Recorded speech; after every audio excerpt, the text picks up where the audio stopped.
Dia kata, ustaz, you kena black magic, you pergi berubat, you tak payah lagi datang.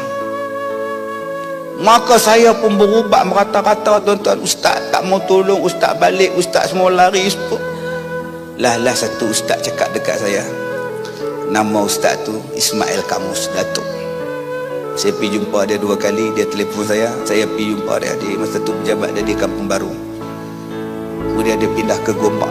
Masa di Gombak tu dia cakap, Kazim, entah berubatlah, dia renta sendiri. Pergilah berubat. Sejak tu tuan-tuan saya tahu dah, tak apa. Saya cari Tok Guru, saya cari ustaz sampai ke Kulim, sampai ke Bagan Datuk, belajar perubatan. Rupa-rupanya tuan-tuan senang aja berubat. Bila saya pakai jubah, saya pergi keluar pintu, driver saya tunggu dekat pagar. Kenapa saya rebah di pintu? Saya tak boleh melangkah pun. Lembek tu dia pun masuk, angkat. Rupa-rupanya tuan-tuan, Tuhan nak bagi saya belajar perubatan. Dia kata, Kazim, orang tak nak bagi kamu mengajar, sebab tu kamu sakit. Habis tu apa ubat dia? Ubat dia ialah jangan sebut nak pergi mengajar, sebut main bola.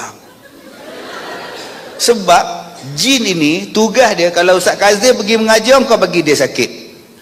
Jadi driver saya pun bunyi loceng, tintang, Assalamualaikum Ustaz, jom main bola, jom. Padahal pakai jubah, relax buat kitab tuan-tuan. Balik mengajar bagian Serai Taiping pukul 2 pagi 1 pagi elok tuan-tuan. Jin ni makhluk bodoh. Yang tuan-tuan takut dengan dia buat siapa?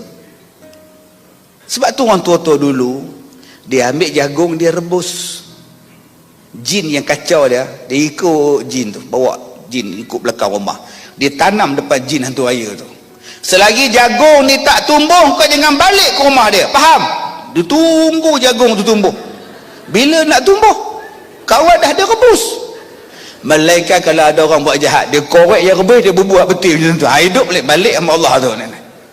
Saya belajar perubatan tuan-tuan, dan banyak benda saya rahsiakan pada orang. Dah sampai masanya aku mengajar pula benda-benda rahsia ni pada orang, supaya tak lagi menjadi rahsia. Dan tuan-tuan boleh beramal dengan apa yang saya buat. Okey, ni ambillah peluang ni, saya nak ajar pada tuan-tuan.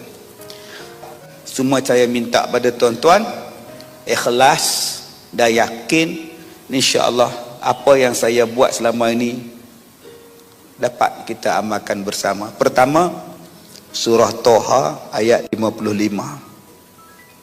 Baik, ikut saya baca. A'udzubillahi minasyaitonirrajim. Minha khalaqnakum wa fiha nu'idukum wa minha nukhrijukum taratan ukhra. Baik, ayat ini ialah ayat kalau tuan-tuan berhadapan dengan orang yang samsing, yang ganas, yang ajak bertumbuk, yang ajak bergaduh, yang nak buat tak elok pada tuan-tuan. Bos tuan-tuan garang, EO tuan-tuan garang, anak buah garang, bos pula takut pada anak buah. Ayat ni kalau tuan-tuan jumpa dengan orang gila, ajak bertumbuk kat lebuh raya tu, dia jalan sebab langgar belakang dia pula berlanggar belakang kita, samsing. Saya baca ayat ni. Baik, ayat ni juga saya baca pada binatang bisa, pada anjing yang menyalak, yang mengejar kita. Jadi tuan-tuan amal ayat ini, insya-Allah, untuk orang yang nak buat jahat dengan tuan-tuan, yang kasar dengan tuan-tuan. Nombor 1. Nombor 2, jadi saya nak ajar pada tuan-tuan petua bagaimana nak mengelakkan daripada terkenanya sihir yang dipanggil sebagai santau. Baik, jadi sebelum saya masuk dalam kedai tu, sebelum saya makan makanan dia tuan-tuan, saya baca 3 benda ni. Pertama, surah Al-Fatihah 7 kali. Boleh tuan-tuan. Duduk dalam kereta boleh, duduk dalam kedai dia pun boleh, sebelum makan baca dulu 7 kali Al-Fatihah. Nombor 2, surah Hud ayat 56. Inni tawakkaltu 'ala Allah rabbi wa rabbikum ma min dabatin illa huwa akhidhun bi nasiyatiha inna rabbi 'ala siratin mustaqim. 56 surah Hud, dan yang terakhir dua ayat yang terakhir daripada surah At-Taubah, laqad ja'akum rasulun min anfusikum, sampai habis. Lepas tu tuan-tuan tawakal, masuk makan. Kalau nak jadi, dia boleh meletup, kadang gelas boleh pecah, kadang pinggan boleh jatuh, kadang boleh jadi nampak apa benda yang Allah nak bagi nampak. Nampak apa ustaz? Yang saya nampak satu lembaga hitam kencing dekat laut-laut. Lepas tu saya tengok, saya kata takut, tak boleh tidur malam tu, teringat benda tu. Ada hikmah kenapa Tuhan tak bagi nampak. Okey, dan yang terakhir yang saya edarkan pada tuan-tuan, benda tu lama dah. Doa ni zikir. Jadi tak ada ayat Quran. Saya baca bila saya ada hajat. Saya nak ceramah, hujan lebat, baca dalam kereta, waktu dalam insya-Allah hujan berhenti. Saya ceramah tuan-tuan 28 tahun. Saya sakit sejak tahun 97, 21 tahun.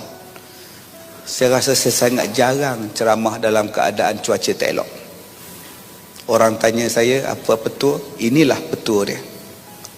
Kalau saya ada hajat, saya akan baca zikir ni, saya akan baca doa. Minta supaya hajat ni dimakbulkan Tuhan. Jadi sebelum tuan-tuan berhajat berdoa, baca dulu zikir ni, lepas tu baru tuan-tuan berdoa. Baik, ikut saya baca.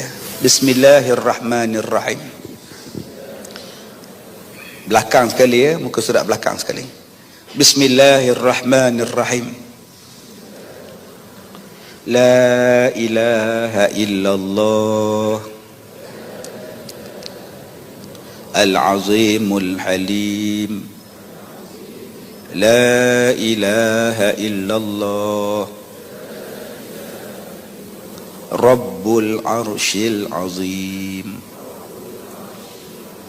La ilaha illallah Rabbus Samawat wa Rabbul Ard wa Rabbul Arshil Karim. Baik, habis baca doa ni, baru tuan-tuan hajat baca doa. Nak operate ke, nak periksa anak ke, temu duga ke, apa benda ke.